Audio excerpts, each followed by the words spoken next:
नमस्कार। आज हम एक ऐसी शख्सियत के जीवन और उनके विचारों की गहराई में उतर रहे हैं जिन्होंने आधुनिक भारत पर आप कह सकते हैं एक अमिट छाप छोड़ी है, डॉक्टर B.R. अम्बेडकर। हाँ, बिल्कुल। एक बहुत ही महत्वपूर्ण शख्सियत। तो हमारे पास शशि थरूर की किताब अम्बेडकर अ लाइफ के कुछ खास हिस्सों का एक सार है और हमारी कोशिश रहेगी कि इस चर्चा के जरिए हम डॉक्टर अम्बेडकर के सफ़र को, उनके संघर्षों को और उनके नज़रिए की जो सबसे ज़रूरी बातें हैं उन्हें समझ पाएं। हाँ, और ये किताब जैसा आपने बताया अक्टूबर 2022 में एलिफ बुक कंपनी से आई थी। हाँ, और लगभग 250-250 पन्नों की है।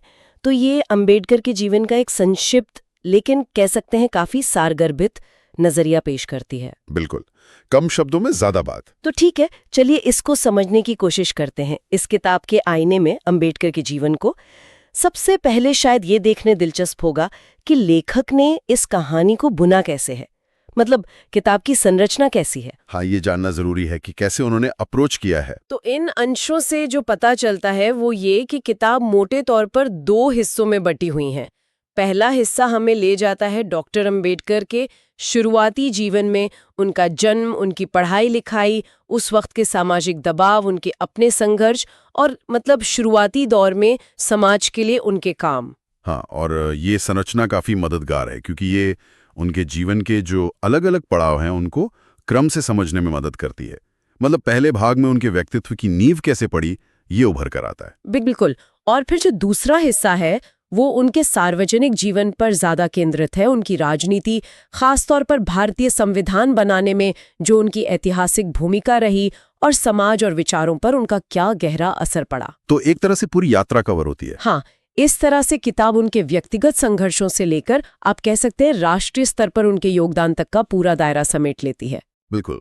और अगर हम उनके शुरुआती जीवन को देखें तो इन अंशों से पता चलता है कि उनका जन्म 14 अप्रैल 1891 को महू में हुआ था जी। जो उस समय बॉम्बे प्रेसिडेंसी का हिस्सा था। हाँ, महू मध्य प्रदेश में। जी, वे महार परिवार से थे जिसे उस समय समाज में अछूत माना जाता था। और देखिए, ये सिर्फ एक लेबल नहीं था, ये उनके जीवन की रोजमर्रा की सच्चाई थी। हाँ, सोचकर ही लगता है कि कितना मुश्किल रहा होगा उस माहौल में आगे बढ़ना। और यहाँ दिलचस्प बात यह है कि ये सिर्फ सामाजिक भेदभाव नहीं था, ये उनके रास्ते में खड़ी की गई ठोस दीवारें थीं। आर्थिक तंगी थी, समाज से एक तरह का बहिष्कार था और सबसे बड़ी बात, शिक्षा हासिल करने में पदे पदे रुकावटें थी। हर कदम पर चुनौती। बिल्कुल।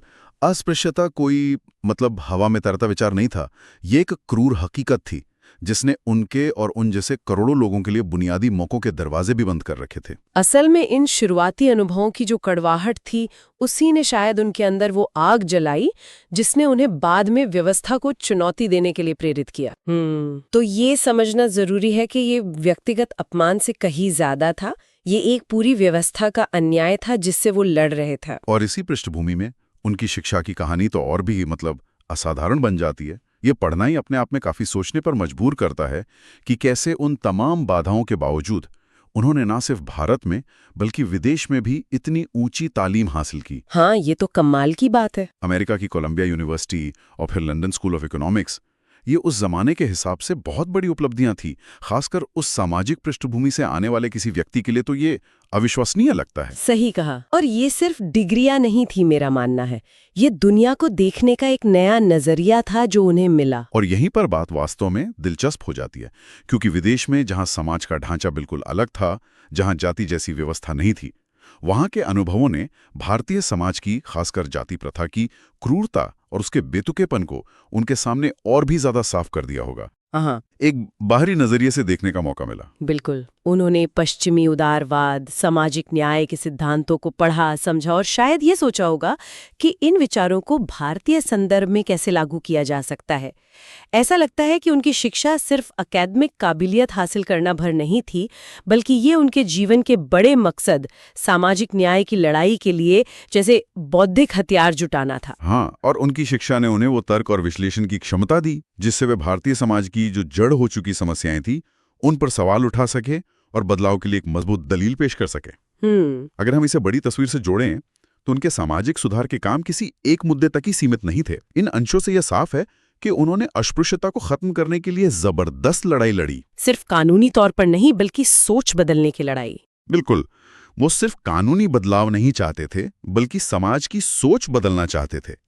उन्होंने दलितों, जिन्हें वे उस समय दमित वर्ग कहते थे, उनके नागरिक अधिकारों के लिए, उनके राजनीतिक प्रतिनिधित्व और बराबरी के हक के लिए लगातार आवाज उठाई। और इसमें महिलाओं के अधिकारों की बात भी आती है ना? हाँ, बिल्कुल। हिंदू कोड बिल का जिक्र आता है, मतलब वो कानून जिसके जरिए वे हिंदू व्यक्तिगत कानूनों जैसे शादी, तलाक और संपत्ति के अधिकारों में सुधार करके महिलाओं को बराबरी का दर्जा दिलाना चाहते थे। ये तो उस वक्त के हिसाब से बहुत ही रैडिकल कदम रहा होगा। बहुत क्रांतिकारी कदम था। इसके साथ ही वो हिंदू धर्म के अंदर मौजूद जाति व्यवस्था के बहुत मुखर आलोचक थे। उनका मानना था कि जब तक ये व्यवस्था जड़ से खत्म नहीं होती, तब तक सच्चा सामाजिक न्याय या बराबरी हासिल करना नामुमकिन है। तो उनका संघर्ष सिर्फ एक समुदाय के लिए नहीं था, बल्कि पूरे भारतीय समाज को ज्यादा न्यायपूर्ण और समतावादी बनाने का एक व्यापक प्रयास था। और शायद उनकी इन सब विचारों और संघर्षों का सबसे स्थायी और कह सकते हैं मूर्त रूप हमें भारतीय संविधान में देखने को मिलता है। किताब के ये अंश इस बात पर बहुत जोर देते हैं कि संविधान की मसौदा समिति यानी ड्राफ्टिंग कमेटी, उसके अध्यक्ष के तौर पर उनका योगदान कितना अहम था। हाँ, ये तो सब मानते हैं। ये कहना शायद गलत नहीं होगा कि उन्होंने ही ये सुनिश्चित करने में मुख्य भूमिका निभाई कि आजाद भारत का संविधान सामाजिक न्याय, बराबरी और हर नागरिक के मौलिक अधिकारों की गारंटी जैसे प्रगतिशील उसूलों पर टिका हो। बिल्कुल, संविधान को उनकी विरासत का एक बहुत महत्वपूर्ण स्तंभ माना जाता है। हाँ, जैसे संविधान का अनुच्छेद 17 जो अस्पृश्यता को पूरी तरह खत्म करता है, या फिर समानता और स्वतंत्रता के मौलिक अधिकार, इन सब पर उनकी सोच की गहरी छाप दिखती है। यहाँ तक कि आरक्षण या जिसे हम सकारात्मक कार्रवाई मतलब अफर्मेटिव एक्शन कहते हैं, उसके पीछे भी उनका यही विचार था कि जिन समुदायों को इतिहास में जानबूझकर पीछे रखा गया है, उन्हें बराबरी पर लाने के लिए कुछ विशेष प्रावधान जरूरी हैं। हाँ, लेवल प्लेइंग फील्ड बनाने के लिए। सही। तो इसे वाकई उनकी सबसे बड़ी विरासतों में से एक माना जा सकता है, अपने आदर्शों को देश के कानून में बदल देना। ये बिल्कुल सही आकलन है। संविधान उनके सामाजिक और राजनीतिक दर्शन को कह सकते हैं अमली जामा पहनाने का एक जरिया बना। लेकिन यहाँ ये याद रखना भी जरूरी है, जैसा कि किताब के अंश इशारा करते हैं, कि उनके विचार या उनके तरीके हमेशा सभी को मंजूर नहीं थे। हाँ, ये भी सच है। उस दौर के दूसरे बड़े राष्ट्रीय नेताओं, खासकर महात्मा गांधी और जवाहरलाल नेहरू के साथ उनके गहरे वैचारिक मतभेद थे। ये एक दिलचस्प पहलू है। मतलब आजादी की लड़ाई में तो सब एक साथ थे, लेकिन भविष्य का भारत कैसा हो, इस पर शायद सबके रास्ते थोड़े अलग अलग थे। हाँ, और ये एक महत्वपूर्ण सवाल खड़ा करता है कि आखिर ये मतभेद थे किन बातों पर। इन अंशों के मुताबिक जो मुख्य टकराव था वो जाति व्यवस्था को देखने और उससे निपटने के तरीकों पर था। अच्छा। अस्पृश्यता कैसे खत्म हो, इस पर राय अलग थी, और हिंदू धर्म की संरचना, उसमें सुधार की गुंजाइश है या नहीं, इस पर भी तीखी बहस थी।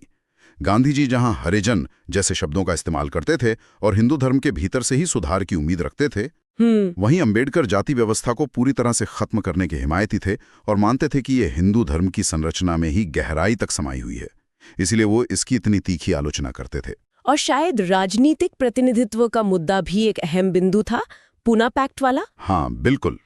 अंबेडकर दलितों के लिए अलग राजनीतिक प्रतिनिधित्व यानी सेपरेट इलेक्टोरेट्स चाहते थे, ताकि उनकी आवाज मजबूती से सुनी जा सके, जिसका गांधी जी ने पूना पैक्ट के समय कड़ा विरोध किया था। नेहरू के साथ भी उनके मतभेद थे, खासकर आर्थिक नीतियों और सामाजिक सुधारों की रफ्तार को लेकर। तो ये सिर्फ अकादमिक बहसें नहीं थीं? नहीं, बिल्कुल नहीं। ये उस नींव के पत्थर थे जिन पर आजाद भारत की इमारत खड़ी होनी थी। इसलिए इन मतभेदों को समझना आज भी उतना ही जरूरी है। और एक अच्छी जीवनी की शायद यही पहचान होती है कि वो सिर्फ तारीफों के पुल न बांधे, बल्कि इन जटिलताओं और असहमतियों को भी सामने रखे। जैसा कि इन अंशों से पता चलता है, शशि थरूर की ये किताब ऐसा करने की कोशिश करती है। मतलब एक बैलेंस्ड व्यू देने की कोशिश। हाँ, इसमें अंबेडकर की कुछ आलोचनाओं या उन पहलुओं का भी जिक्र है जिन पर सवाल उठाए जाते रहे हैं। अच्छा, जैसे कि? जैसे कुछ लोग आदिवासी समुदायों के बारे में उनके विचारों पर सवाल उठाते हैं, जिसका किताब में उल्लेख है। फिर हिंदू धर्म की उनकी जो बहुत तीखी आलोचना थी, उसे कुछ लोग जरूरत से ज्यादा मानते हैं, इस पर भी बात की गई है। और एक और नुक्ता उठाया जाता है कि सामाजिक बदलाव लाने के लिए वो काफी हद तक राज्य यानी सरकार की भूमिका पर मतलब शायद जरूरत से ज्यादा भरोसा करते थे। ये सारे पॉइंट्स तो जरूरी हैं। लेकिन यहाँ जोर इस बात पर है कि किताब इन आलोचनाओं को नजरअंदाज नहीं करती। इन अंशों के अनुसार लेखक ने इन्हें शामिल करके एक ज्यादा संतुलित और कह सकते हैं सूक्ष्म तस्वीर पेश करने की कोशिश की है, न कि सिर्फ एक आदर्श हीरो की छवि गढ़ने की। और ये किसी भी ऐतिहासिक शख्सियत को समझने के लिए जरूरी भी है। कोई भी इंसान सिर्फ अच्छाइयों या बुराइयों का पुलिंदा नहीं होता है ना। बिल्कुल। तो उपलब्ध जानकारी के आधार पर किताब का समग्र मूल्यांकन यही लगता है कि ये एक सधी हुई अच्छी तरह से लिखी गई जीवनी है।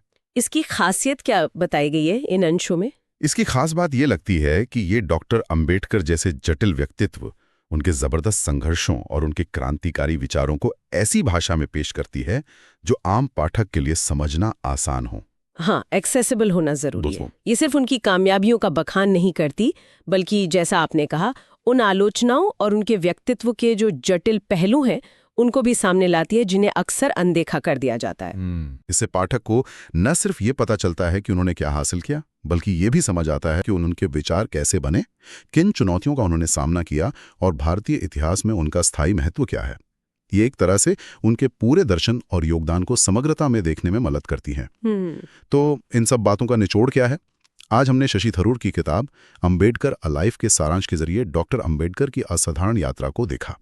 एक ऐसे इंसान की कहानी जो समाज के सबसे निचले पायदान से उठा, भयानक भेदभाव झेला, लेकिन अपनी लगन, बुद्धि और हिम्मत से न सिर्फ दुनिया की बेहतरीन शिक्षा हासिल की, बल्कि आजाद भारत के संविधान का निर्माता बना। सही मायने में एक प्रेरणादायक सफर। बिल्कुल। हमने सामाजिक न्याय, बराबरी और भाईचारे पर उनके बुनियादी विचारों को समझा और ये भी देखा कि कैसे ये किताब इन अंशों के मुताबिक उनकी कहानी को सिर्फ नायक या खलनायक के तौर पर नहीं देखती, बल्कि एक जटिल और प्रभावशाली ऐतिहासिक शख्सियत के रूप में पेश करने का प्रयास करती है, जिसमें उनकी ताकत और सीमाएं दोनों शामिल हैं। हाँ, और आखिर में ये पूरी चर्चा हमें एक सोचने वाली बात पर लाकर छोड़ती है, जो सीधे इन स्रोतों से ही उभरती है। वो ये कि ऐतिहासिक शख्सियतों को उनकी पूरी जटिलता में समझना कितना जरूरी है। हाँ, ये बहुत अहम है। अंबेडकर हों, गांधी हों या नेहरू, ये सब अपने अपने तरीके से भारत के निर्माता थे, लेकिन उनके बीच गहरी असहमतियां थीं।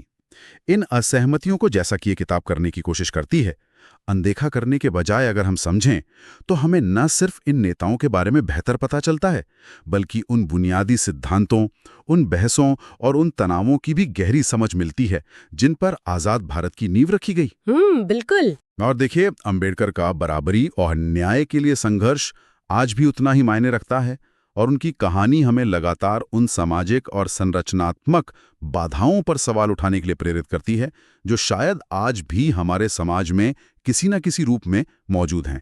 ये सोचना कि इतिहास की इन बहसों का आज हमारे लिए क्या मतलब है, शायद इस किताब को पढ़ने का एक अहम मकसद हो सकता है। बहुत सही कहा। और इसी विचार के साथ हम आज की ये बातचीत यहीं ख़त्म करते हैं। उम्मीद है शशि थरूर की किताब अंबेडकर अ लाइफ पर आधारित ये विश्लेषण हमारे सुनने वालों के लिए उपयोगी रहा होगा।